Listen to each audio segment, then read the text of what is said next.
Suggest करता है कि इस वेरिएबल को as a protected member treat किया जाए।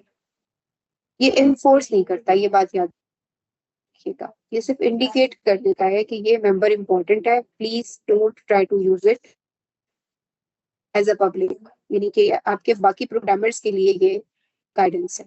ठीक है, सब क्लास क्योंकि प्रोटेक्टेड को इनहेरिट कर रही है इसलिए वो इसे एक्सेस कर सकती है, लेकिन जो बाकी क्लासेस हैं, जो सब क्लासेस नहीं है या ओरिजिनल क्लास नहीं है, उन्होंने अगर यूज करना है तो प्रोग्रामर्स को इंस्ट्रक्शन है कि since it is a protected member, ठीक है, ये सिर्फ अपनी क्लास के अंदर और सब क्लासेस में एक्सेस हो सकता है, आप डायरेक्ट एक्सेस ना करें इसको। ये इसका एक मेथड है। अच्छा, मसला इसमें पता है क्या आता है कि क्यों हम इस तरीके से एक लेयर दे रहे हैं, एक लेवल दे रहे हैं कि ये प्रोटेक्टेड है। क्योंकि कई दफा होता है मैंने कोड लिखा, ठीक है, और मैंने उस कोड के अंदर आपकी इस क्लास का ये ऑब्जेक्ट यूटिलाइज किया और है वो प्रोटेक्टेड, मैं से एज अ पब्लिक यूज कर रही हूँ और एक और नई क्लास बना दी और एक नई सब क्लास बना दी, तो उसमें ये होता है कि there is a chance of mistake कि आपके इसका एक्सेस जो है वो क्या कहना चाहिए, ऑल्टर हो जाए। ऑल्टर का मतलब ये है कि प्रोग्रामर नहीं चाह रहा था जिसने पहले ये क्लास बनाई थी कि इसके साथ मैं कुछ छेड़छाड़ी करूं या इसका एक्सेस लेवल चेंज करूं, और मैंने उसको कर दिया, तो उसके लिए फिर उसने ये अंडरस्कोर यूज किया। लेकिन पाइथन कंपाइलर जो है वो, अगर मैं डाउट करके इसको एक्सेस करने की कोशिश करूंगी तो मुझे एरर नहीं देगा। मैं भी ये आपको रन करके दिखा देती हूँ, ठीक है। It won't give me the error कि इसमें एरर है। लेकिन इसमें सबसे इंपॉर्टेंट आता है प्राइवेट मेंबर। अब ये जो प्राइवेट मेंबर है ना, यहाँ पर अगर मैं इस जगह पे लिख दूं इसको इस तरह से, अगर आप लोगों को याद हो तो हम डायरेक्टली इनहेरिटेंस वाले ऑब्जेक्ट्स को ऐसे कॉल कर सकते थे ना। If I right it like, और ये मैं कोड आपको भी रन करके दिखा देती हूँ, ऑब्जेक्ट और अंडरस्कोर एज, और ये आपका प्रिंट कराने की कोशिश करूँ, प्रिंट, अगर मैं ये प्रिंट कराने की कोशिश करूँ तो मुझे यहाँ कंपाइलर एरर नहीं देगा। ये अंडरस्टूड सी बात है कि इधर मुझे कंपाइलर ने एरर नहीं देना। क्यों? इसलिए कि ये प्रोटेक्टेड है। प्रोटेक्टेड सिर्फ इंडिकेट कर रहा है फॉर द नेक्स्ट कोडर और नेक्स्ट प्रोग्रामर कि वो ये चीज ख्याल रखे, ठीक है। यहाँ पर आपके पास इस प्लेस पे नो एरर आएगा। ये बात अपने माइंड में क्लियर कर लें कि यहाँ पर आपको कंपाइलर कोई एरर नहीं दे रहा है, ये नो एरर एरिया है, ठीक है। हम इसे एक्सेस जरूर कर सकते हैं, लेकिन this is not a good practice, हमें एक्सेस नहीं करनी चाहिए। कॉन्सेप्ट समझ आया? हम कर सकते हैं लेकिन नहीं करनी चाहिए। लेकिन इसमें जहाँ रिस्ट्रिक्शन आती है वो आती है प्राइवेट मेंबर्स में। यहाँ पर कंपाइलर ही आपको एरर दे देता है। अब प्राइवेट को कैसे आइडेंटिफाई करें? प्राइवेट आइडेंटिफाई करने का तरीका ये है कि वेरिएबल से पहले डबल अंडरस्कोर लिखा जाए, जैसे अंडरस्कोर अंडरस्कोर। यहाँ पर मेरी सैलरी है लेट्स सपोज, ठीक है, और उससे पहले मैंने डबल अंडरस्कोर लिखा। सो प्राइवेट एट्रीब्यूट, अब ये प्राइवेट एट्रीब्यूट जो है ये क्या होता है? Private members are identified with the double underscore and can not be accessed directly from outside the class. Python uses name mangling make private members accessible by renaming them internally, ठीक है। अब name mingling क्या होती है जरा गौर से देखना। आपने एक क्लास बनाई, this is a private class, ठीक है, उसमें एक वेरिएबल डिफाइन किया जिसका नाम है सैलरी, ठीक है। और अब अगर आपने सैलरी की वैल्यू जो है वो ऑब्जर्व करनी है तो आप क्या करोगे? एक फंक्शन डिफाइन करोगे, ठीक है, और उसको एग्जैक्टली वही वेरिएबल नेम दे दोगे। This is called name mingling. जो वेरिएबल का नाम था अंडरस्कोर के साथ वो नेम आपने फंक्शन को दे दिया। जब ये कॉल होगा तो ये फंक्शन आपको सैलरी की वैल्यू रिटर्न कर देगा, ठीक है। अब देखो, ये तो प्राइवेट मेंबर था, लेकिन ये जो फंक्शन है ये पब्लिक है, यानी आप अपने वेरिएबल को as a public function call कर रहे हैं। अब इसकी एक्सेस कैसे है? ऑब्जेक्ट बनाया प्राइवेट का, ठीक है, और वैल्यू प्रिंट कराई ऑब्जेक्ट डॉट सैलरी। अब ये वेरिएबल तो कॉल नहीं हो रहा है ना, ये तो एट्रीब्यूट, सॉरी, फंक्शन कॉलिंग हो रही है। और से देखो सैलरी और फंक्शन, तो ये जो दो ब्रैकेट्स आगे लग जाती है इतनी जैसा फंक्शन कॉल ये काम करेगा। लेकिन अगर आप outdate dot underscore underscore salary करने की कोशिश करोगे तो क्या होगा, यहाँ पर आपको एरर दे देगा। तो using the same variable name as a function and then returning the value, this process is known as name mangling या नेम, जो भी आप कह रहे हो, ये डेफिनेशन है इसकी। क्लियर हो गया? नेम मैंगलिंग का कॉन्सेप्ट समझ आया? हम्म, बेटे आप सबसे पूछ रही हूँ, मैम एक बार रिपीट करो।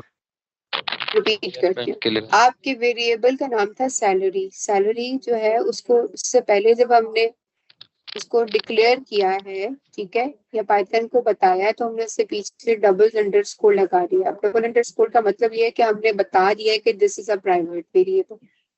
अब प्राइवेट वेरिएबल जो है क्लास के अंदर तो आप जो मर्जी उसके साथ कर लो, जैसे ये आप क्लास के अंदर कर रहे हो ना, इनिशियलाइज कर रहे हो, उसको वैल्यू असाइन कर रहे हो 5000 50,000, इसी तरह से इस क्लास के अंदर आप उसकी वैल्यू रिटर्न कर रहे हो, ठीक है, सेल्फ डॉट सैलरी। यहाँ कुछ भी कर सकते हो, लेकिन जब बाहर आ जाते हो, अब ये आपका ड्राइवर कोड है, ठीक है। ड्राइवर कोड का मतलब ये कि अब आप इस क्लास को यूज करना चाह रहे हो। आपने कहा ऑब्जेक्ट क्लास कौन सी है, प्राइवेट क्लास है, उसका एक ऑब्जेक्ट बनाया। उसके बाद अब आपको दो मेथड बताए जा रहे हैं जिससे आप इस सैलरी को एक्सेस करने की कोशिश कर रहे हो। एक आपका मेथड है कि आप इस सैलरी को एक फंक्शन कॉल के थ्रू एक्सेस करने की कोशिश करो, और एक्सेस कॉल के थ्रू जिस फंक्शन कॉल कर सकते हैं उसका अपना नाम भी सैलरी ही है। वो क्यों है? क्योंकि इस फंक्शन में आपको इस प्राइवेट वेरिएबल की वैल्यू रिटर्न करनी है, ठीक है। तो कोई भी वेरिएबल के नेम के ऊपर अगर फंक्शन बनाया जाए पाइथन के अंदर, पाइथन क्लास के अंदर, और वो फिर रिटर्न भी स्पेसिफिक वैल्यू करे, तो इस प्रोसेस को बोलते हैं नेम मैंगलिंग। यानी एक तरीका है ताकि आपको कंफर्म हो जाए कि मैंने अगर इस वेरिएबल की वैल्यू फिगर आउट करनी है तो मैं डायरेक्ट वेरिएबल एक्सेस नहीं करूंगा, बल्कि मैं उसी वेरिएबल के नाम का एक फंक्शन बना दूंगा और बार बार उसे कॉल करता रहूंगा, ठीक है। तो जब आप इसको कॉल करोगे तो ये आपको वैल्यू प्रिंट करके दे देगा 50,000। लेकिन इसके बजाय जब ये कॉल करने की कोशिश करोगे print object dot underscore underscore salary, यहाँ पर आपके पास एरर रेज होगा। एरर रेज होने का मतलब क्या है? आपका कोड आपसे कहेगा कि यहाँ पे एरर, ठीक है। अभी तक हम लोगों ने पब्लिक, प्राइवेट एंड प्रोटेक्टेड तीनों की डिटेल फिगर आउट की है। अब जरा इससे रिलेटेड थोड़ा सा हम एक प्रैक्टिस के तौर पर मैं आपको कुछ कोड दिखा रही हूँ, उससे रन करते हैं and then I tell you कि व्हाट्स गोइंग ऑन। फिर आप लोगों को एक टास्क दूंगी जो अभी आपने क्लास में कर, यस कोड।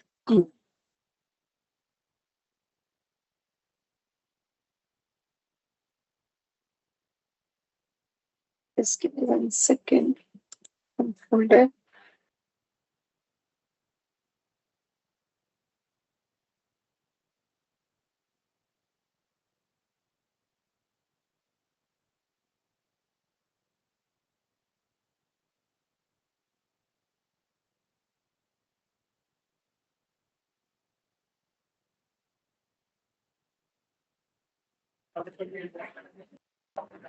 चल, ये मैंने आप लोगों के लिए एक न्यू फोल्डर बनाई है।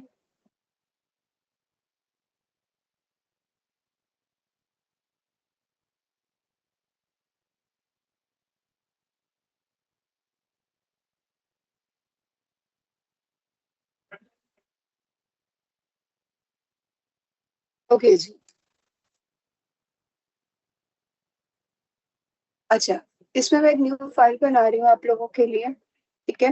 और इसका नाम है मेरे पास टेस्ट, बल्कि इनकैप्सुलेशन कर लेते हैं ताकि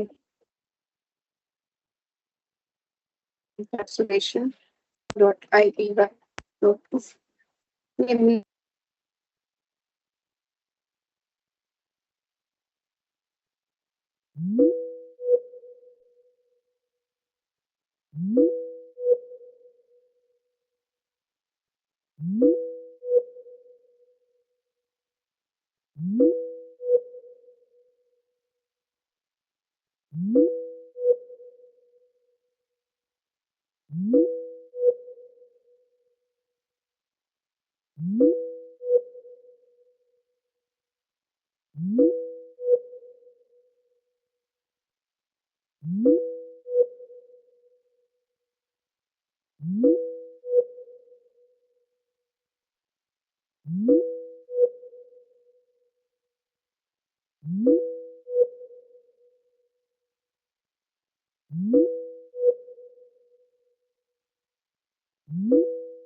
क्लास है, ठीक है, book.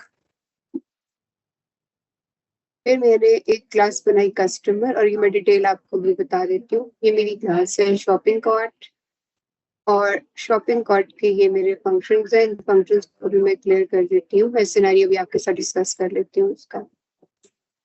And then this is a class order. Okay, अच्छा जी। सबसे पहले मैं अपना कर्नल सेट कर लूँ कि मुझे किस कर्नल के थ्रू इसको कोड करना है, ताकि मुझे अपने एरर्स भी पता चलते जाए। अच्छा बेटे, अब सबसे पहले देखो, मेरे पास क्लास बुक है, ठीक है। उसमें जब भी कोई बुक क्रिएट होगी तो उसके पास 3 वेरिएबल्स हैं मेरे accordingly, because I am running an online book store. उसका टाइटल होगा, उसका ऑथर होगा, और उसकी प्राइस होगी। और वो मैंने तीनों के तीनों जो हैं वो इस वक्त कौन से बनाए, पब्लिक बनाए। पब्लिक का मतलब ये है कि मैंने उनके वेरिएबल्स से पहले अंडरस्कोर साइन यूज नहीं किया। कॉन्सेप्ट समझ आ रहा है? फिर मैंने एक और क्लास बनाई जिसका नेम था कस्टमर। अब कस्टमर जो है वो जाहिर सी बात है वो खरीदता है, ठीक हो गया।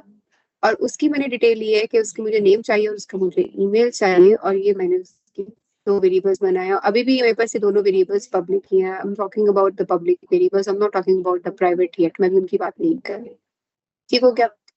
फिर मैंने एक शॉपिंग कार्ट बनाया। शॉपिंग कार्ट जो है उसमें मैं आइटम्स जो है वो ऐड करती रहूंगी। अब जाहिर सी बात है, शॉपिंग कार्ट में जब आइटम्स ऐड करूंगी तो वो आइटम जो है वो किसके होंगे?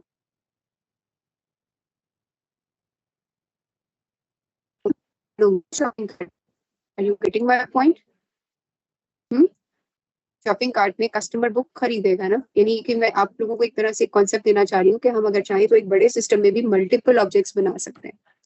और लास्ट में हमारे पास एक ऑब्जेक्ट है ऑर्डर। अब ऑर्डर जो है वो कस्टमर ऑर्डर कर रहा है, पहली चीज ये देख लीजिए, ठीक है।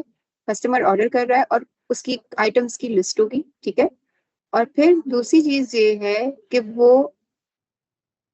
आइटम्स को ऐड करा सकता है। ऐड कराने का मतलब क्या है कि अपने कार्ट में आइटम्स ऐड करा सकता है, ठीक है। और इसी तरीके से वो टोटल प्राइस भी कैलकुलेट कर सकता है। अब इस पूरे कोड के अंदर ओवरऑल अगर देखा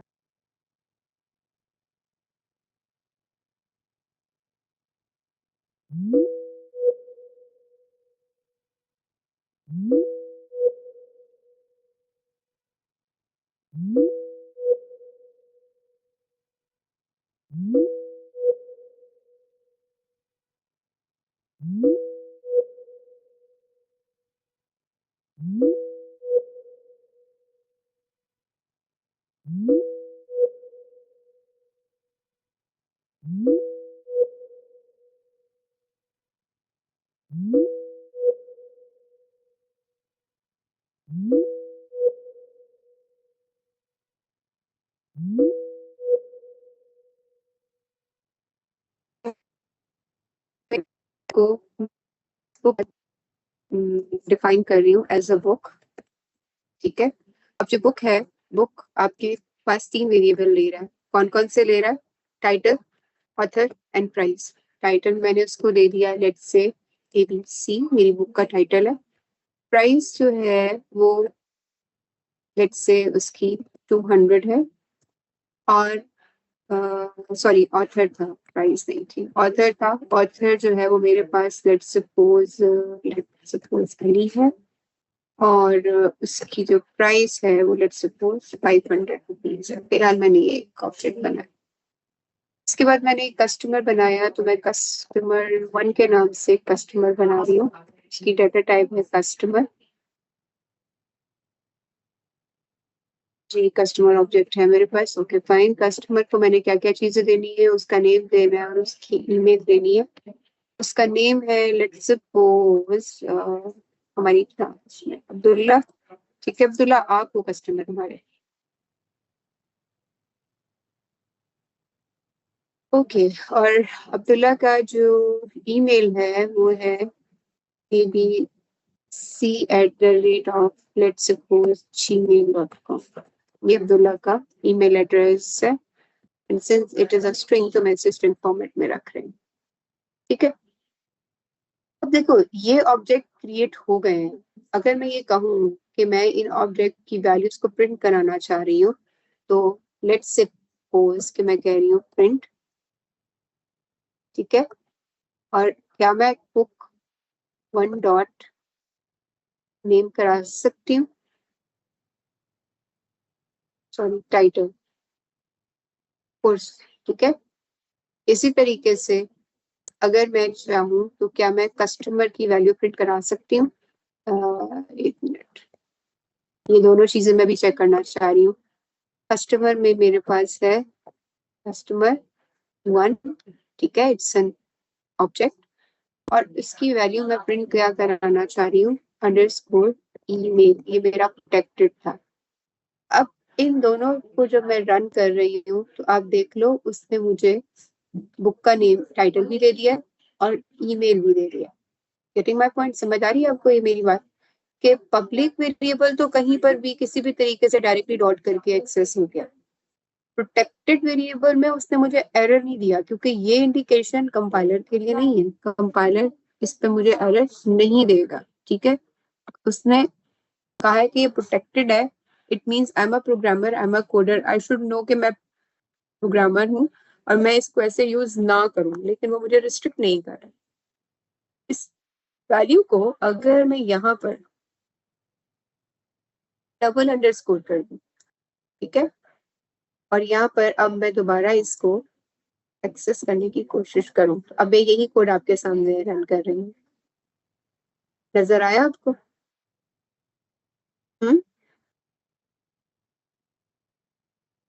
everybody can you see it? हमें एक बार दोबारा रिपीट करिएगा, नेट चला गया। मैं दोबारा रिपीट कर देती हूँ। देखो बेटा, इसमें सिंपल इज दैट कि जब तक ये मेरा प्रोटेक्टेड था ना, प्रोटेक्ट का मतलब होता है single underscore before the name of your variable. ठीक है, तो single underscore before the name of your variable अगर है, उसको मैं अगर डायरेक्ट प्रिंट कराने की कोशिश कर रही हूँ, यहाँ पर एक्सेस करने की कोशिश कर रही हूँ, तो वो मुझे कोई एरर नहीं दे रहा। ये देखो, उसने मुझे उसका ईमेल एड्रेस दे दिया। एरर है यहाँ पे? नहीं है ना, ईमेल एड्रेस मुझे डायरेक्टली मिल गया। लेकिन इशू ये है कि अगर यही वेरिएबल मैं नहीं चाह रही कि मैं डॉट ऑपरेटर के थ्रू एक्सेस कर सकूं, तो फिर मैं क्या करूंगी कि मैं अपनी क्लास में जहां पर ये ईमेल एड्रेस डिफाइन है इसको प्राइवेट बना दूंगी। अब ये प्राइवेट बन गया। अब प्राइवेट बना है, मैं इसे as a private member direct access देने की कोशिश कर रही हूँ। तो ये देखो, दिस वाज पब्लिक, वो तो ABC प्रिंट हो गया टाइटल, लेकिन क्योंकि ये वेरिएबल आपका प्राइवेट था, ये प्रिंट नहीं हुआ, इसने आपको एट्रीब्यूट एरर दिया। ठीक है। अब इस किस्म के वेरिएबल्स को नॉर्मली प्रिंट करने के लिए या इनकी वैल्यूज को एक्सेस करने के लिए हम क्या कर सकते हैं, हम ये कर सकते हैं कि लेट्स सपोज कि यहाँ पर मैं एक और फंक्शन कॉल करती हूँ कि मेरा कस्टमर की डिटेल चाहिए मुझे थोड़ी सी। तो let's start with another definition. ठीक है। और डेफिनेशन का नाम मैं रख रही हूँ ईमेल। अब वेरिएबल का नाम गौर से देखो, अंडरस्कोर अंडरस्कोर ईमेल था, जबकि इसका नाम मैंने ईमेल कर दिया। ठीक है। और ये मेरा एक फंक्शन है। फंक्शन के बाय डिफॉल्ट आपका कीवर्ड सेल्फ होता है। और अब अगर मैं ये कहूँ कि मैं इसको वैल्यू रिटर्न या प्रिंट नहीं करा रही, मैं वैल्यू रिटर्न कर रही हूँ। रिटर्न क्या कर रही हूँ, self dot underscore underscore email.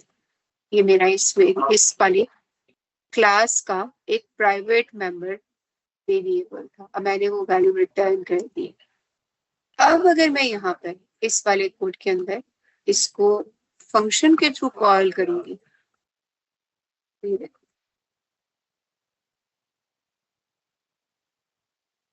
इसने क्या कहा, कस्टमर विल नॉट, हाँ वो वाला कोड एग्जीक्यूट नहीं हुआ, सॉरी सर। इसकी अपडेट वैल्यू एग्जीक्यूट, अब ये देखने आ गया ना आपके पास कोड। समझ आया? यानी कि जब मैंने इसे as a direct private member create print कराने की कोशिश की है, इसकी वैल्यू एक्सेस करने की कोशिश की, इसने नहीं किया। लेकिन इसके साथ मैंने क्या किया कि मैंने इसकी वैल्यू इसके नेम बैंगलिंग के थ्रू डायरेक्टली वैल्यू प्रिंट कराने की कोशिश की है, तो वो हो गई। अब मेरा इसमें क्वेश्चन ये आता है कि क्या हम ये वैल्यूज चेंज भी कर सकते हैं या नहीं कर सकते। Okay, let's give it a try. उसके लिए हम एक काम करते हैं। अब देखो, ये बुक का टाइटल था ना, बुक का टाइटल हमने ABC रखा हुआ था। अगर मैं कहूँ कि मेरी बुक 1 का title is now not ABC, इसका नाम है, किसी अच्छी बुक का नाम बताओ, 100 सक्सेसफुल हैबिट्स।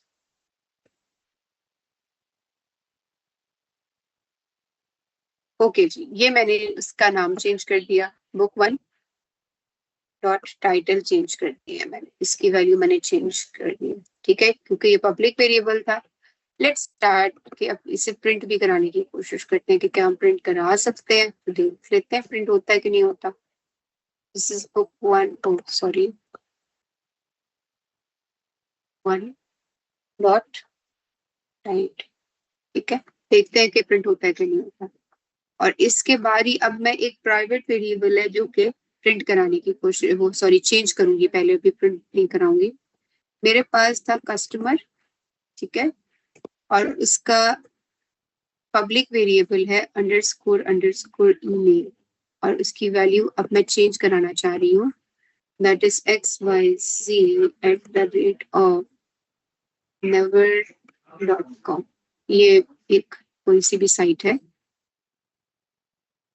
ओके, ये मेरा ईमेल एड्रेस है और ये मैंने इसकी वैल्यू चेंज कराने की कोशिश की, और उसके बाद मैं इसको नेम फंक्शन के थ्रू कॉल भी करा रही हूँ। और कॉल कैसे करा रही हूँ, कस्टमर, ठीक है, 1 डॉट, अब मेरे पास ईमेल फंक्शन अवेलेबल है, सो आई विल कॉल इट, और मैं चाह रही हूँ कि मेरे ईमेल की वैल्यू 10। अब गौर से देखना,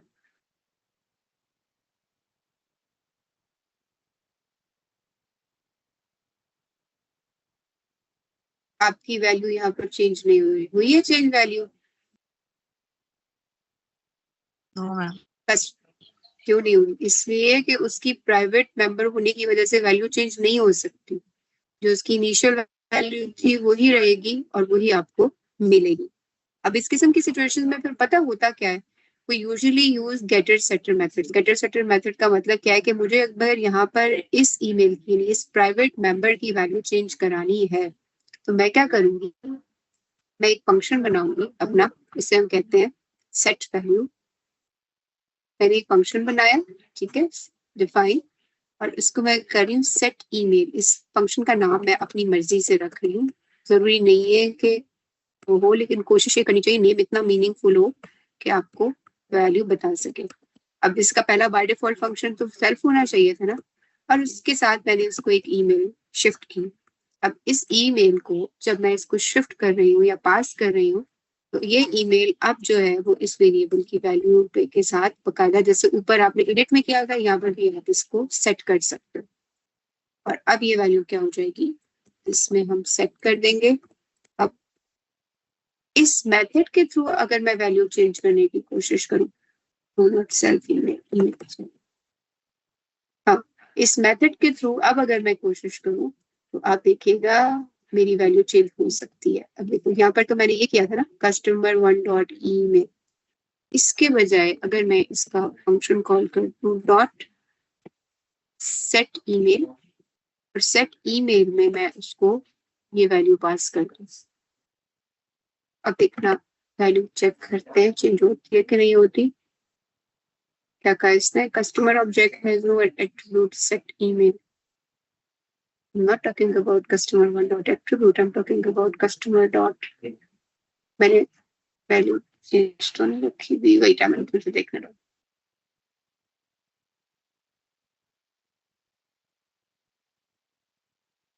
सेट ईमेल फंक्शन तो ठीक है, wait a minute.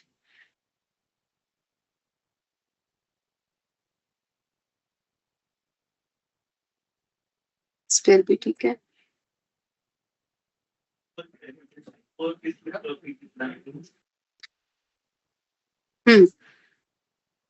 and I'm passing it a variable, ठीक हो गया।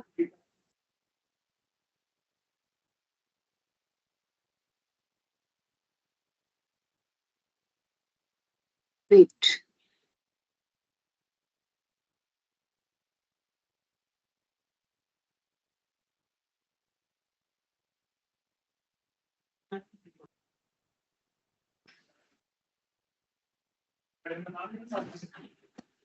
it's not setting the value, just give me 1 second, इसमें गड़बड़ कहाँ है, इसको हम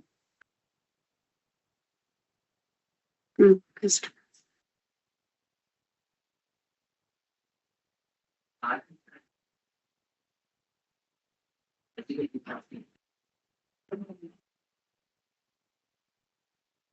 अच्छा, और इसको अगर मैं चेंज करूँ, wait a minute, variable type अगर हम चेंज कर दें, protected, then what it will do,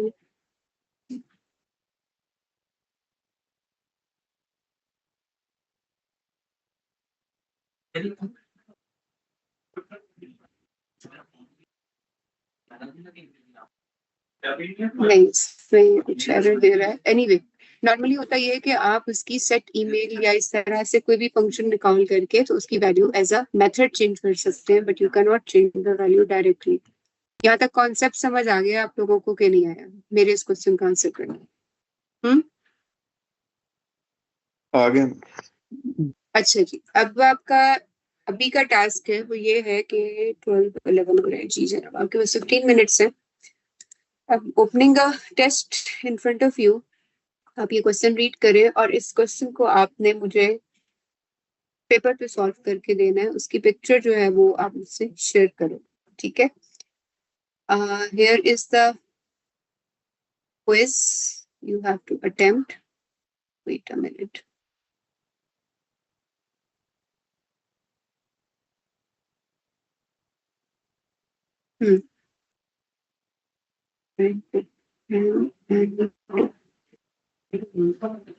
yes, quiz number 2,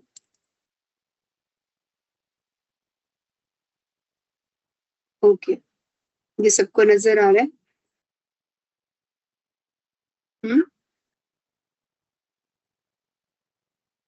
ji ma'am. With in 15 minutes आप मुझे ये बेशक स्क्रीनशॉट ले लो अगर आपको कन्वीनियंट लगता है, लेकिन ये कि विद इन 15 मिनट्स आप रिक्वेस्ट करके मुझे अभी फॉरवर्ड करना है। मैं आपके लिए लिंक बना के आपके ग्रुप पे भेज रही हूँ, ठीक हो क्या?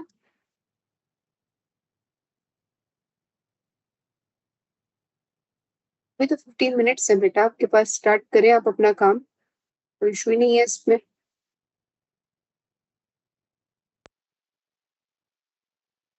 ड्राइव का है मेरी, ये रही।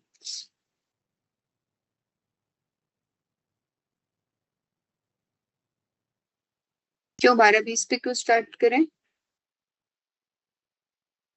आपका टाइम स्टार्ट